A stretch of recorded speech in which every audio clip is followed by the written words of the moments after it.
গত 19 তারিখ সকাল 11টা 11:30টার দিকে আমাদের থানার টিমের কাছে ফোন আসে, ডিউটি অফিসার কাছে, এরকম একটা অজ্ঞাত লাশ পাওয়া গেছে মাতবরচর ইউনিয়নের বাখেরের কান্দি গ্রামের। তো এরপরে আমাদের মোবাইল টিম ওইখানে রেসপন্স করে যায়।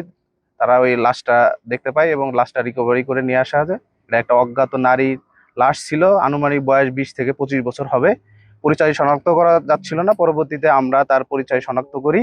পরিচয় শনাক্ত করার পরে সেটা নাটোরে তার বাড়ি খুঁজে পাই, স্থায়ী ঠিকানা। পরবর্তীতে ওই ঠিকানায় যোগাযোগ করে তার বাবা মার সাথে যোগাযোগ করা হয়। যোগাযোগ করার পর বলে যে তার মেয়েকে মাদারীপুর সদরের জৈনেক শাহাবুদ্দিনের সাথে বিয়ে দেওয়া হয়েছে 2-3 বছর আগে, সেইখানে সে আছে। পরবর্তীতে আমরা হচ্ছে যে শাহাবুদ্দিনের খোঁজ করে আমরা পাই যে সে জেলখানায় আটক আছে।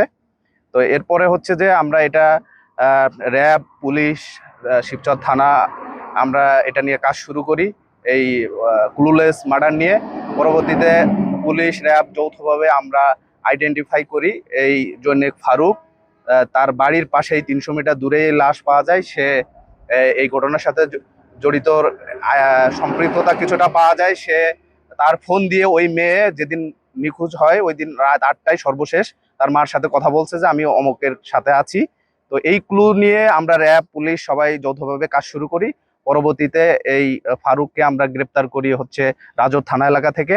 তারপরে হচ্ছে যে তাকে পুলিশ র্যাব আমরা যৌথ জিজ্ঞাসাবাদে সে তথ্য দেয় যে সেই এই হত্যাকাণ্ড সংগঠন করছে এবং তার যে 1 বছরের সাথে বাচ্চা ছিল সেই বাচ্চাকে এই নদীতে ফেলছে। তো আমরা সেই বাচ্চা রিকভারির জন্য পুলিশ র্যাব যৌথভাবে আমরা এখানে আসি, ফায়ার সার্ভিস আছে, ওনারাও আসছে। কিন্তু এটা যেহেতু 2 দিন আগে, তো এইখানে আমরা বাচ্চাটার লাশ খুঁজে পাই নাই। তো পরবর্তীতে আমরা এই নদীতে কোথাও বাচ্চার লাশ খুঁজে পাইলে আমরা এটার পরবর্তীতে ডিএনএ টেস্ট করে পরিচয় শনাক্ত করব।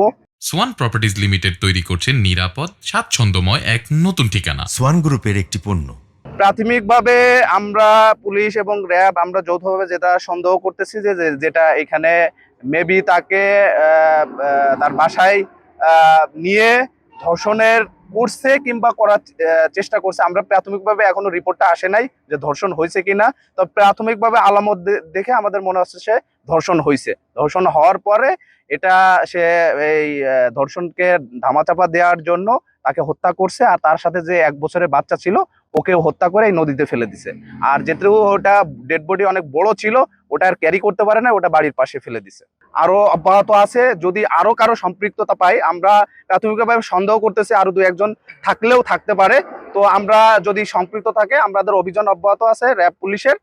আমরা পরবর্তীতে সম্পৃক্ত পাইলে আমরা আরো গ্রেপ্তার অভিযান চলমান থাকবে, আরো গ্রেপ্তার করব।